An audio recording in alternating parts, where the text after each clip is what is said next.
All right, guys, welcome to the first uh, lecture for unit number 4.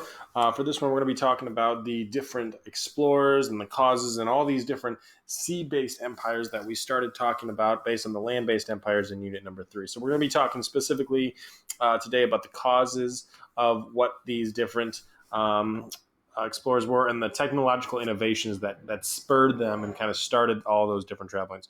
I apologize if there's a little background noise. We're getting some work done, but let me know if you need me to go back and explain anything from your notes.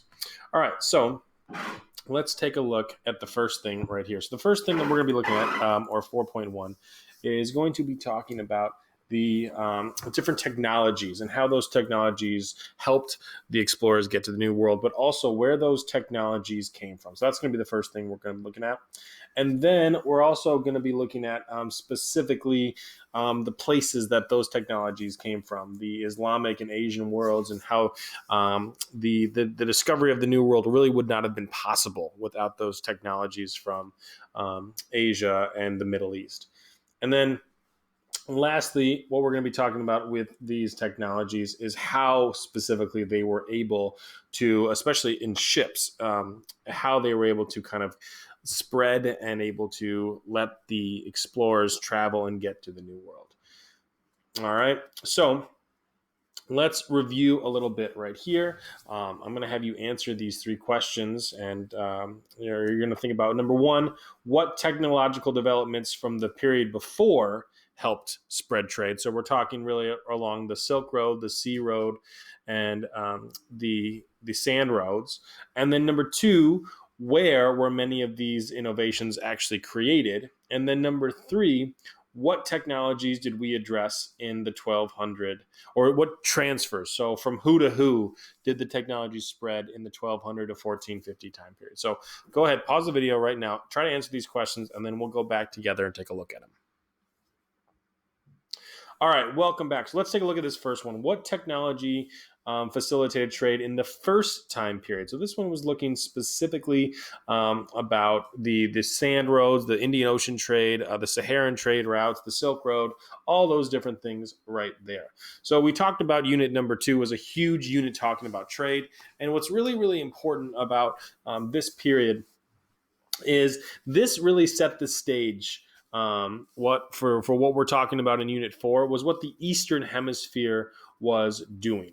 So all this stuff is nothing new. The Europeans aren't really doing anything new, but what they are doing is kind of building on what was happening in the eastern part of the world. Obviously, they're all based on sea navigation, so goodbye land-based empires. But there's some specific things that we come and look on. We'll talk about like the monsoon winds. We're going to talk about like the Chinese junk ships and the Arab dhows, those triangular sails. And then you've got things like the astrolabe, which we'll talk a little bit of, or magnetic compass. And so all these things were created to make trade easier and larger. And so that's really what we focused on in the Indian Ocean. Now we're going to expand the same kind of thing to the Atlantic Ocean. So where do these specific technologies come from? Well, you've got the compass that came from China, the lateen sail, which came from Malaysia or the Middle East or the Arabic world, and then you've got the charts based on these star charts, which are Arabic and Chinese star charts.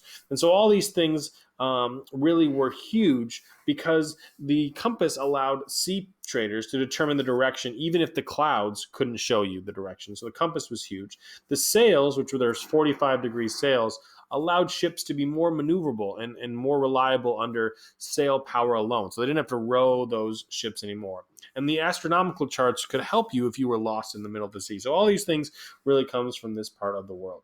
So this is the big takeaway, that a European advantage would not have been possible without innovations and exchanges from the Eastern world. So you can see this chart right here that shows where all these things originally come from. Like, you don't have the Renaissance in Europe without the innovations and technologies from China and the Islamic world. You don't have the printing press. You don't have the discovery of the New World or gunpowder. All these things that made Europe really dominant is what's going to happen. And what we're going to see now, and this is really the beginning, this is the first step, and this is why 1450 and 1492 are such huge turning points in world history. is because this is the first time we see a major swing from the power of the world shifting from the eastern half of the world, so China, India, the Middle East, to the western half of the world, to Europe. And this is a major, major shift. This is the first time that we've looked at this in our curriculum. And a lot of times you probably have heard of things, and a lot of history classes start in 1492. And so, from their scope of history, everything was dominated by Europeans. But that's not really true. And as we know, that the Europeans were not the ones to have the dominant power in world history. People would argue that that's still today. The Europeans are still the ones reaping the benefits from this exploration. But if you really look at history in the way that I hope you do, you start to see that history is a pendulum. It swings back and forth from China being dominant to China collapsing to be dominant again and then collapsing. And so it's not so much that one group of people is more dominant than the other. It just history is constantly on this pendulum. And if you go far enough back, you start to see more and more of these swings back and forth. So we're going to watch a video right now on how to use an astrolabe. And I want you to pay attention to how this one simple piece of technology played such an important role in world history. All right. So let's take a look right here. A couple things to kind of point out before you guys watch the video. He's going to be talking about astrology versus astronomy. A lot of people get those confused. Astronomy is actually looking at the people who actually study the stars and they follow constellations and they follow these things. Astrology, this is the idea that the stars tell us stuff about life on Earth, that we can actually learn about what's going to happen based on what's happening on Earth. So if you've ever followed those horoscopes, that would be more astrology. Sorry, guys. So that's what astrology is. Astronomy is more so the actual science part of it. And throughout history, astrology has played a much more of a role. Hold on, Leo, sorry. So throughout history, astrology has played a huge role, even more so than astronomy. And what we're going to see in this unit is we start to see a shift. A shift from astrology to astronomy, and that's going to be big. And we're going to take a look at that right here. So let's take a look at what this guy is talking about with the influence of the astrolabe. Looks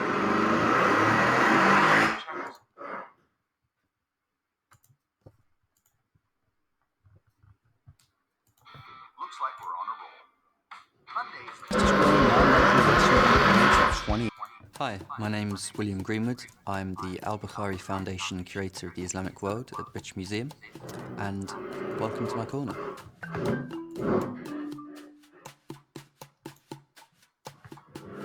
So, part of my job is working on the new Al-Bukhari Foundation which will be opening in 2018. And one of the displays, or redisplays in fact, will be of our collection of Islamic scientific instruments, particularly those involved with reading the skies, so things to do with astronomy and things to do with astrology. The best explanation for astronomy and astrology, the difference therein, is that astronomy is telescopes and astrology is horoscopes. So astronomy is actually looking at the skies, trying to understand celestial phenomena, stars, planets, so on and so forth. Astrology is what those stars and planets and phenomena are supposed to do to us on Earth. Today, astrology is seen as somewhat less scientific. It's something that you see at the back of a newspaper generally. But for the very, very, very longest time, from very earliest times up until really very recently, astrology was seen as much of, maybe even more of a science than astronomy. Astronomy was there to serve astrology rather than the other way around. There are a number of different objects that you can use to find out about the sky. And the most important one, and the most long-lived one perhaps, is the astrolabe. So, if you imagine it, this is the universe in the palm of your hand, or at least the universe that you can see and comprehend. This is you, right here. This is the horizon. This is directly above you, and this is out of sight because it's below the horizon. Each of these pointers is for a particular star. And so with this, you have a whole map of the heavens right in the palm of your hand. It's used for all kinds of things, or it was used for all kinds of things before the invention of workable clocks. In the 10th century, one astronomer worked out that there were about 1,000 applications for one of these, ranging from the religious, so you can find the prayer times, or indeed the direction of Mecca, which is incumbent on Muslims. For prayer, you could tell the times for example, crops to be planted, for taxes to be raised, rising and falling of tides, all kinds of things. So this is your basic instrument, as it were. Let me go through this very, very slowly. How does this work? Well, I think the first thing to do is to explain all the different parts of it, because each of them has a very important aspect to it. So, to begin with, this is the ring, this is the halqa, which is connected to the kursi, which in European terms is called throne in English. So, why is there a ring on top? Well, this is to hang it from, so that you have it even, and you can hang it at eye level, so it's always flat. So this is always at eye level. It shouldn't be swinging about. If you hold it in your hand, you're not necessarily holding it flat. This bit around the edge, this is the this is the mother, or the mater in Latin, and this holds everything together, and it has information, so it has the zodiac on the outside, it has zodiacs, it has times, it has days, it has all kinds of information. Inside there are plates, and they're held inside the mother. So you can have sometimes up to about 5. They're often engraved on both sides. So depending on how far north or south you are, you'd use a different plate. So you'd have maybe one for Mecca, you'd have maybe one for Cairo, you'd have maybe one for Cordoba. And you can change them. On the front here, this bit with the star pointers, this is known in Latin as the reti, which is the net, but in Arabic it's the ankabut, which means the spider. And this is your map of the stars. Each one of these points to a different star. And all of this is held in suspension by this. This is the pin, the faras. And then finally, on the back, you have the alidada. So this is the ruler. This is what you use to sight with. Now, you have to be quite the expert to know how it works exactly, but I can give you a generally good idea. So, what you want to do first, if you want to tell the time, is you need to use this. This is the alidada. You have to imagine that this is hanging straight. I won't hold it too much like that. And you would line this up with the sun, as such. Imagine the sun is over there somewhere. Obviously, you wouldn't look through it to sight the sun, because you'd go blind. Everyone knows that's a bad idea. But you put your palm there, and you'd make sure that the sun was shining directly through it. And then this would point you to a particular date, a particular time. You'd actually use the zodiac to tell you what day or time it is. And then you would use the front, and you would bring it to the same as that, and it will tell you all kinds of things. It will tell you where stars are at that time. It will tell you what you should be seeing in the sky. You can also do it in reverse. You can use a star if you know where it is on the pointer, and then you can line the alidada up with that, and it will tell you the same information but backwards. So that's a very, very rough idea of how it works. I hope that makes some kind of sense. Does it make sense? Makes sense to me anyway. So please come and see these and various. So, pretty cool kind of example of a museum curator showing you exactly how the astrolabe actually works. So right here you've got a drawing of it, and if you've noticed about this map, this map of the world right here, you'll notice obviously the Arabic off onto the right, writing from right to left instead of left to right, and you'll notice all the different constellations that are being drawn. So the skies are being drawn, and you've also got the phases of the moon that are being drawn on this Arabic map. And so then if we take a look at the Chinese map, you'll notice that the characters are a little bit different, obviously, because it's in Chinese, but it's still shaped like a globe. It's still circular like this. So sorry to all you flat earthers out there, but the Chinese and the Arabs knew that this Earth was circular at the time, and that's how the constellations work. And they very much use astrology and astronomy to study where all the different parts of the sky kind of lined up.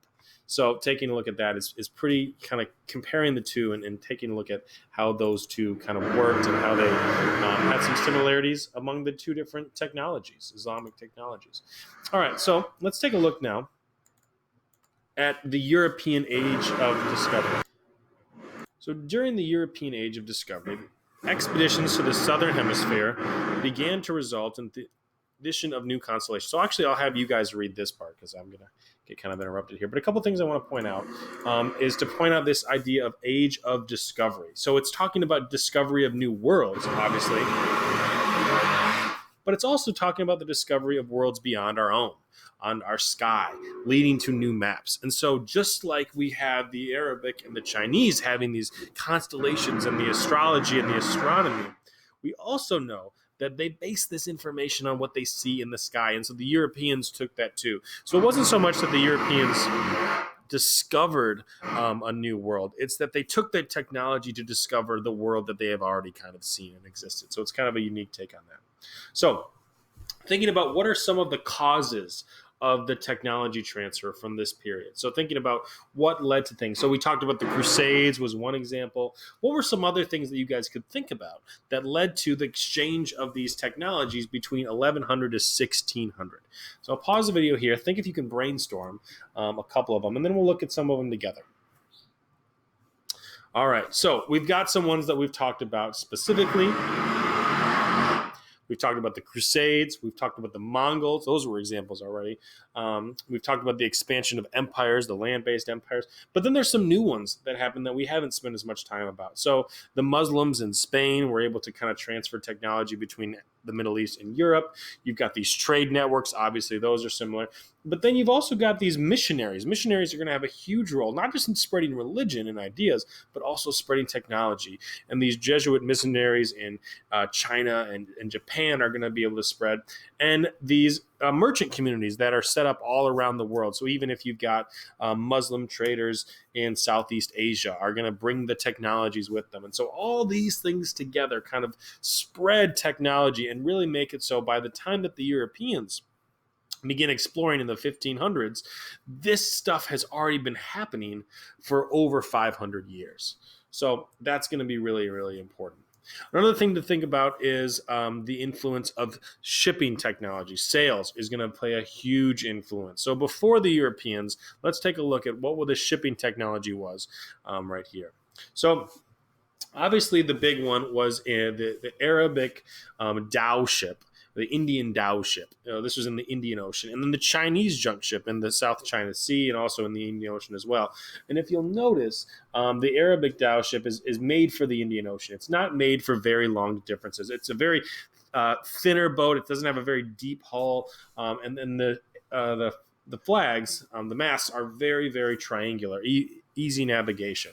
And then on the other side, you've got the Chinese junk ship, which is a large flat bottom in order to carry lots of tribute gifts and cargo to China. So you've got the difference between those. Then you've got the three European designs. You've got the caravel, which was created by Henry the Navigator. We'll talk more on him later. And this was created for long-distance trade. Square sails were used for open water versus the lateen sails that we saw in the Indian and the Middle Eastern ships. And think of the significance of the location of trade routes, right? You've got this round bottom, so they were faster and favored by pirates. So I guess you think, why would a pirate want a caravel? All right, faster and they were able to kind of move a little bit quicker, right? And outrun the navies trying to chase you. The second one you have is the carrack. And this is the combination of both. So it's kind of a combination of the square sail and the lateen sail. The square sail for speed and the lateen sail for maneuverability. These were very complicated ships. It had a huge hull, and the hull is kind of like that bottom part right there, all that made of wood. Very huge. The smallest could carry 300 to 400 tons of cargo, but they could get as big as 1,000 to 200 tons of cargo. Originally, they were for trade to Africa and the Spice Islands because of the combination of sails, and it was cheaper to actually put on, less crew.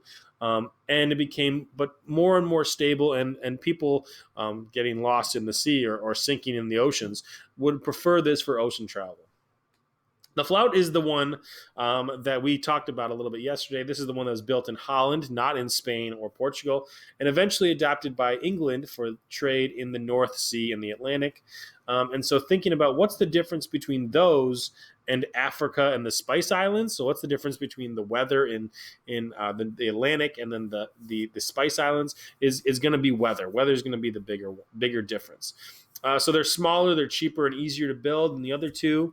Also, context of who became the first seagoing nations, right? So the first two were the Spanish and the Portuguese, who were the beginning ones. But over time, it was going to be the British and the Dutch. They're slow, but they could carry a lot of cargo, about 200 to 500 tons right here. One example of the Flout is Henry Hudson's ship, the Discovery.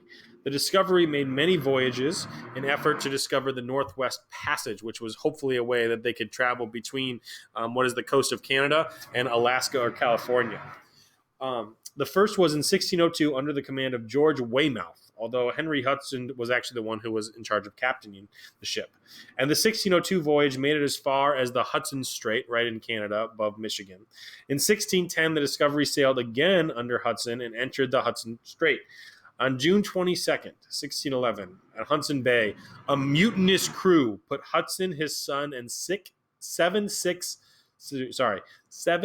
crewmen into the Discovery and set them adrift. The Discovery came home to England. She sailed back again 1 year later in search for the captain, and he was never found. Henry Hudson was never found. So, some interesting differences in the ship designs. Also, it was really important to understand the currents, the Atlantic wind currents was critical, because getting caught up in the wrong current and your ship was blown off course, or you were caught up in a storm, and that was it. You were done. You were dead. Unlike the monsoon winds of the Indian Ocean, though, these currents are always operating year-round. So they're always going the same way, unlike the monsoon winds that would change by the season. So it's going to be a little bit different right there. And so understanding how to navigate and sail on those was huge. Even ships today, even with the modern engines and the huge cargo and the hulls, they still follow the same wind currents that happened in the ancient world. And so over time, you'd have practical knowledge about wind patterns that would affect the navigation, and you'd have these giant wind wheels that just kind of went in circles over and over and over again. And so understanding these was a huge science to figuring out sea trade and navigation. Okay. All right, so let's take a look at 4.2 now, which is talking about the causes and the events. What actually causes exploration right there. So one of the ones that it's going to ask you to describe right here is describe the role of the states in expanding of the maritime. So what role did governments and kings and queens play in expanding sea trade right here?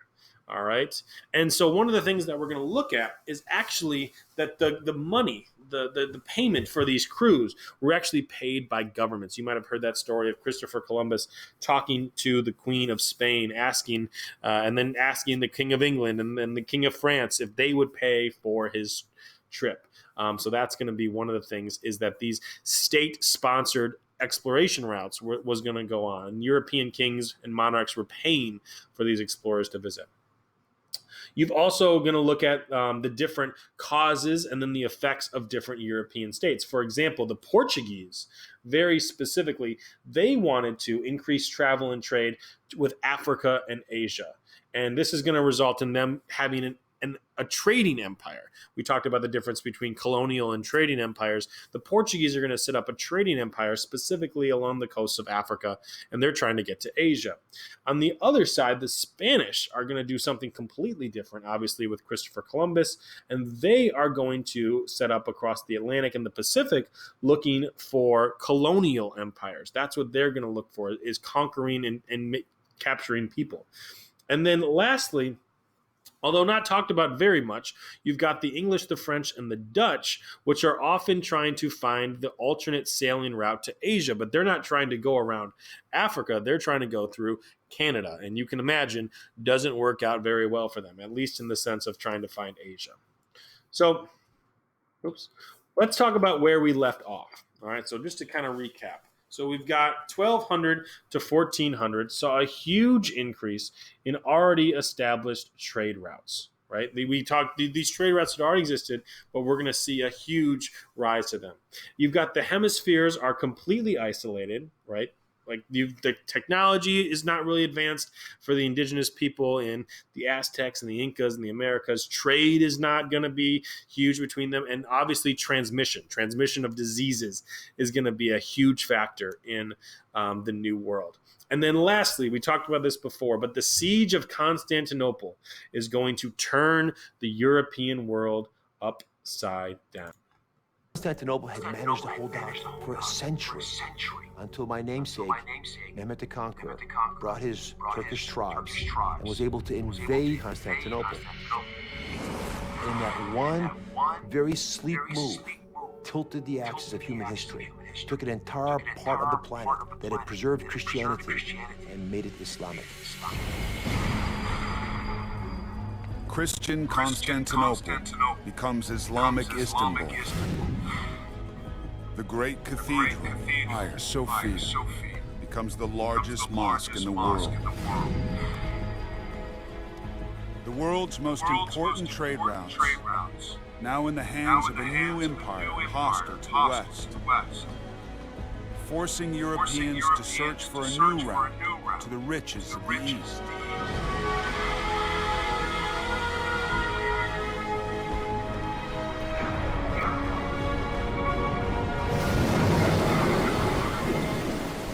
Years after Constantinople, a ship heads into a storm off the coast of southern Africa, on a journey that will open a new era of exploration.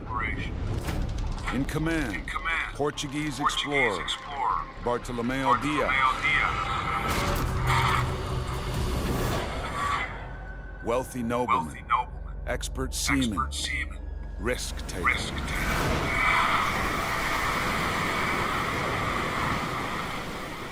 Diaz is heading into uncharted waters.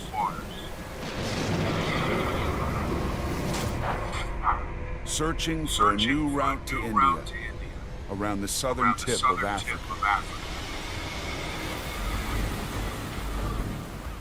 These boats were hard to navigate, and yet people got in ships and sailed across oceans. It's really extraordinary how many of those ships never came back. Diaz has been using the coast to navigate. But as the storm gets worse, his guide becomes his enemy. You don't want to be near the shore because you don't want to get driven up on the rocks. You're getting blue water over the deck and things are breaking and, all hell's breaking loose. You're terrified. You're sure this is it. I mean, you're making your peace with God and hoping for the best.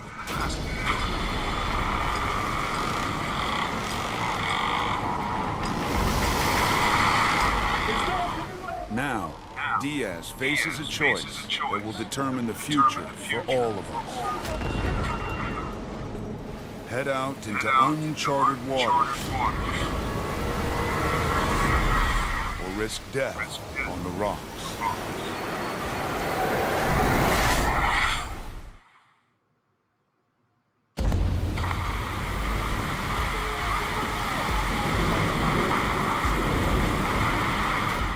Pioneer on a journey that will change the shape of the world. Caught in a storm off the coast of Africa. Searching for a new sea route to the east. Bartolomeu Diaz has two options. Risk death on the rocks, or head out into the Atlantic Ocean and the unknown. Lowers the ship's square sails and puts his faith in an ancient Roman technology. that will become the key to a new age of exploration. The triangular lateen sail. The sail acts like a wing almost. It actually develops lift, much like an airplane's wing. And if you have a strong rudder, able to steer that ship towards the wind, it transmits all that energy into forward motion. You can at least make a tiny bit of upwind headway. Maybe you can claw your way off those rocks and not wreck and smash and destroy your boat. Diaz turns his ship and heads into the uncharted waters of the South Atlantic, risking everything if he can't find his way back to shore.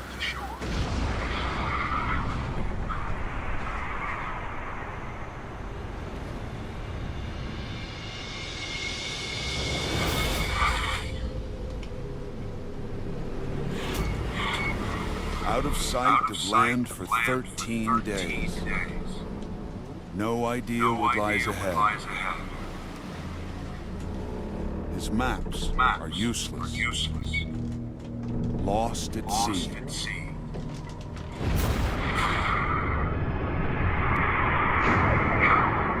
His fate now turns on a powerful force of nature beneath the waves. An ocean gyre. A vast circular current caused by prevailing winds working against the rotation of the Earth,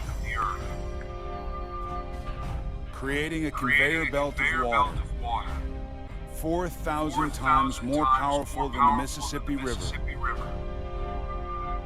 So if you're sitting calm in an ocean gyre, it feels like you're, a painted ship on a painted ocean. Nothing's happening. But what's really going on is you're covering ground, but the whole sea is moving in this arc.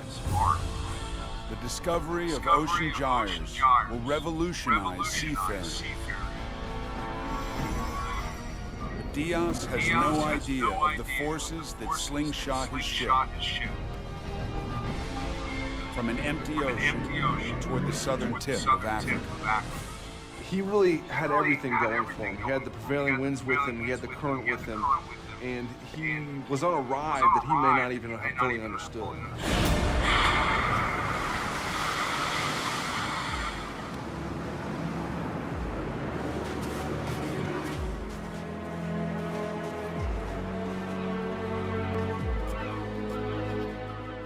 Diaz claims the land in the name of God and country.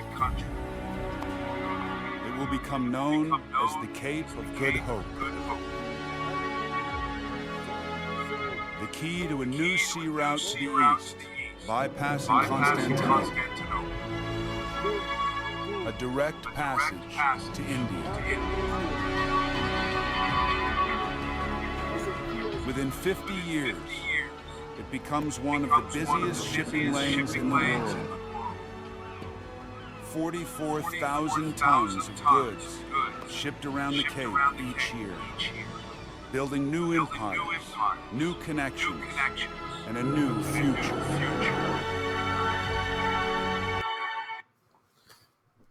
All right, so taking a look at that, how did Constantinople in particular lead to this new, the lead into the European exploration? All right. So let's continue on. Oh, I lost it. Sorry, guys.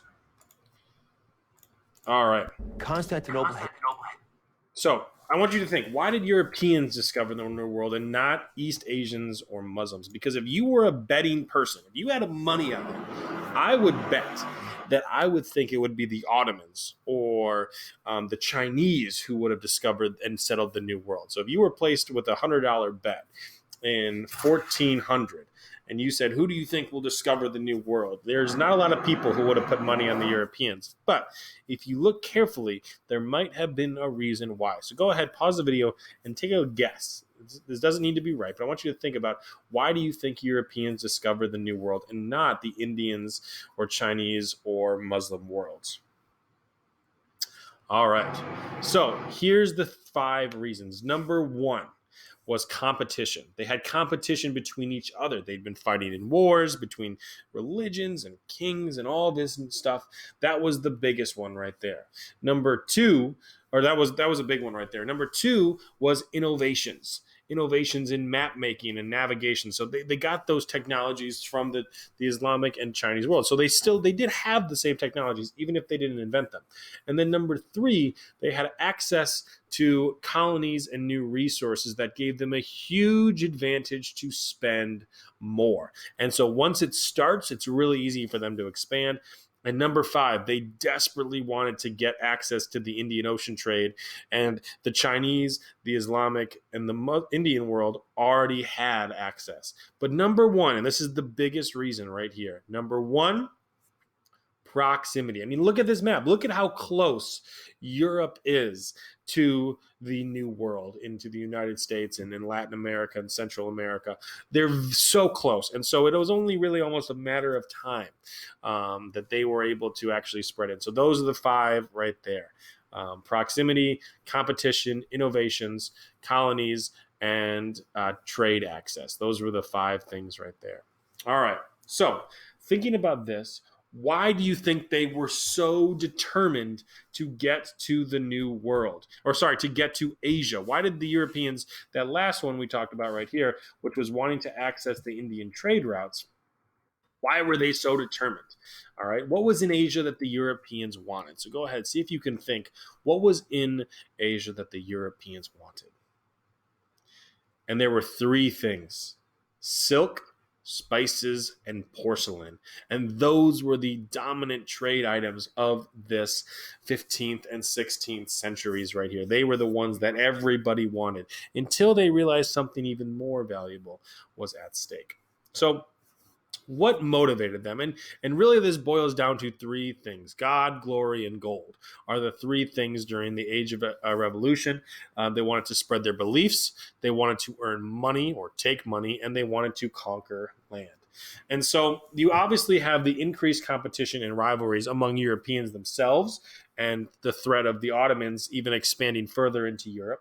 You've got the rise of a merchant class in Europe. This was kind of like the new middle class that came out of the fall of feudalism, and then they're going to want to increase their trade and wealth and kind of replace the aristocracy that had lived for there forever, the nobility. They have a desire to access the Indian Ocean because they didn't want to fight or to be taxed by Muslims who were stuck in the middle between the Ottomans. And number four, there were some that really genuinely wanted to spread the religion. That's true. There were some missionaries that were legit on trying to spread Christianity, and that was their purpose. We have the Catholic Jesuits who went to China and died in Japan, and oftentimes was very, very difficult lives were these missionaries. And all summarized into these three categories: God, glory, and gold. So make sure you give some specific examples, not just those three, but some specific examples for each of them. All right. So the first to really get involved were the Portuguese. And the Portuguese was started by this guy, Prince Henry the Navigator. And he wanted to increase Portuguese power. He was like the fourth son of the King of Portugal. So he needed to do something on his own. And eventually they're going to say, listen, the way to do this is to trade by sea. That's how we're going to do this. All right. They start to begin kind of conquering and colonizing these trade routes along the African coast. And they realize that they can get something that's a very high demand that they didn't even realize was such a high demand, which was sugarcane. And sugarcane is going to transform the entire system that exists. And eventually what that's going to do is this is going to lead to an increased demand for slaves, transporting them to the Atlantic islands to work as laborers. But eventually some are going to be in the household. So this whole idea of trying to keep up with the Islamic world, keep up with the East, is going to lead directly to the rise of the transatlantic slave trade. And we're going to look at that, but specifically kind of how this all broke down in the beginning. So in the year 711, the city of Ceuta was captured by the Umayyads. And remember, this is Spain. And the Umayyads were the Muslims who had conquered Hispania. So Hispania is a Roman word for Spain or Spanish. So if you speak Spanish, the word itself goes all the way back to the Romans, believe it or not. So if you speak Spanish, that's where the Romans were the ones to invent this.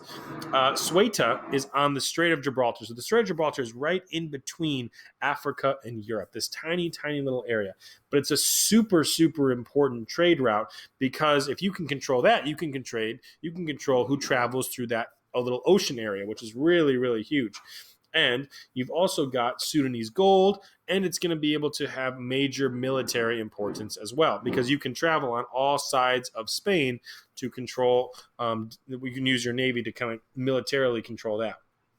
So there's a battle between the Portuguese and the last remaining Muslims in there. And it was pretty anticlimactic. It was about 45,000 Portuguese versus 200 Muslim defenders. But Henry the Navigator, who's royalty, he kind of distinguished himself in battle. He was even wounded. He kind of had a little brother syndrome. So he really needed to prove himself. Ironically, the city of Ceuta, which was really important, became way too expensive to maintain. It became super, super expensive, and was abandoned for the much more popular city of what we now know as Tangiers, which eventually was lost to the British after they built bigger ships and drank more tea. We'll talk more about that later. So Prince Henry the Navigator is the father of the age of exploration. He's the fourth child of the King of Portugal, so it's not looking really promising to be king. So he decides, hey, I want to make an even bigger impact on world history than being the King of Spain. And so he opens up this entire school where he's going to train all of these Portuguese explorers who want to make a name for themselves on the new technologies that they had learned from the eastern part of the world, these new ships that are being invested in and designed. And they're basically really, really saying we need to become a trade-based empire. So off the coast of Africa, you can kind of see in this map right here how close Portugal is to these three islands. You've got Madeira and the Azore Islands. And these are tiny islands off the coast of Portugal and West Africa. They're not too far, but you couldn't reach them because of different ship technology. So in the beginning of technology or colonization, it was really hard to reach these islands, and Portuguese was the first to actually get there. Now, this is where the Kardashians Instagram themselves being photoshopped. This is true. The Kardashians actually now use this as places for Instagram. But what these islands are so important because it was the introduction of sugarcane. Sugar was found off the coast of Africa. And once the Europeans get a taste for this, the demand skyrockets. And because sugar is such a hugely popular crop, it's also very, very hard. It's very, very labor intensive to actually cut down and manage. So because of that, you need a large workforce. And the Europeans who would go and work here would typically die of the diseases such as malaria. They didn't have the body type to work for it. So what they would do is they would capture slaves to work on these islands. And this is the introduction of the European slave trade, not the slave trade itself, because the slave trade has been happening for thousands and thousands of years. The Romans, the Ottomans, all the rest of the world had been using slaves, but this is the rise of the European slave trade. And that's going to be a major distinction. All right. So as exploration of the Portuguese leads down the coast of West Africa, the Portuguese demand for labor, because they need to collect resources such as sugarcane and all these things, increases. And at the time, African kingdoms are not like any other kingdom, European kingdoms, Chinese kingdoms, other kingdoms. War was a commonplace in these kingdoms. And in Africa, war often leads to battles. Battles leads to prisoners. Prisoners leads to slaves. Slaves lead to money. Money leads to greed. And many African leaders realized that they can sell captured prisoners and rival tribesmen to this new European market. Now Europe has entered the slave game, and they're going to transform it to magnitudinal levels and reinvent the justification for it, and all these different explanations. So we're going to take a look at that a little bit later on. But the Portuguese were really the first people to get involved in this practice in Europe. So what was their goal? The Portuguese goal was to find a way to the eastern part of the world. They wanted to set up trade stations along coasts. Sound very similar, right? We talked about in East Africa setting up the trade cities in Somalia, and all these different trade cities along coasts were very, very similar to we talked about in the Indian Ocean trade. And eventually, they get to the Cape of Good Hope. And now it doesn't look that big because Africa is one of those countries that people always forget how huge it is. But from the Cape of Good Hope to Lisbon, which is the capital of Portugal, that's 7,500 miles. Or in other words, it's like traveling from Boston to California back and then back again. So making that trip 3 times. That's pretty impractical because if you're going to be trading, that's an incredibly long time to be traveling by ships. I mean, there's a lot that could go wrong. Your crew could mutiny. You could run out of food. They could starve. You could run into a storm. You could lose money. You could be attacked by pirates. All this stuff could happen while you're making one trip. And so it's a pretty impractical position to get from the Indian Ocean all the way back to Portugal, going around the coast of Africa. So taking a look here, this is what the Portuguese don't listen to my advice, and they decide to do it anyways. So all these areas are cities that the Portuguese military, their navy really, were able to control. So this is all their trade posts that they had. And if you'll notice the difference between land-based empires and then the maritime-based empires that the Portuguese had. And so obviously the maritime empires are focused on trade, but the land-based empires were focused on converting people to their culture, whether it was their religion, their language, whatever it was, that was the focus at the time. And so that's going to be a major focus. And one of the problems you'll notice from this is that how are the Portuguese able to control all these areas? I mean, if these areas were to revolt or to fight back or there'd be a war, it'd be really hard to get from Portugal all the way to these different areas. All right, so I want to take a look at an example here, and this was an example that was found in an African city. All right, and this is the image of a Portuguese soldier. He wears a typical 1500 European costume. He's got a steel helmet and a sword, and he carries a rifle or a flintlock gun. Guns were new to the people of West Africa when the Portuguese arrived, so Africans traded them from Europeans and learned to make them for themselves, to help them in their wars against people who still only had hand weapons or bows and arrows. Sometimes the king of Benin, which was in Africa, even employed Portuguese soldiers, like this man, to fight as mercenaries in his wars. Figures of Europeans, such as the Portuguese soldier, were kept on royal altars on the roof of the royal palace in Benin City. And so why is this so important? It not only shows the relationship between Europe and Africa, but it also shows the influence of gunpowder hitting the other half of the world. We talked extensively about technologies for sea travel, but gunpowder is going to change the world in a whole different way than it was maybe intended to in the beginning. So looking at this, we've got this picture right here, this bronze Benin plaque, illustrate the history between Africa and Portugal. And if you'll notice, you've got these helmets and these rifles are being carried on right here. And that's going to have a major, major influence of this relationship between the Portuguese and West African kingdoms. And whether it's slavery or whether it's alliances, it's going to have a major influence on the rest of us throughout world history. So that's where we're going to stop for today. So make sure you can go ahead and answer those questions. And then we're going to pick up on the second half a little bit later. So that's going to wrap us up.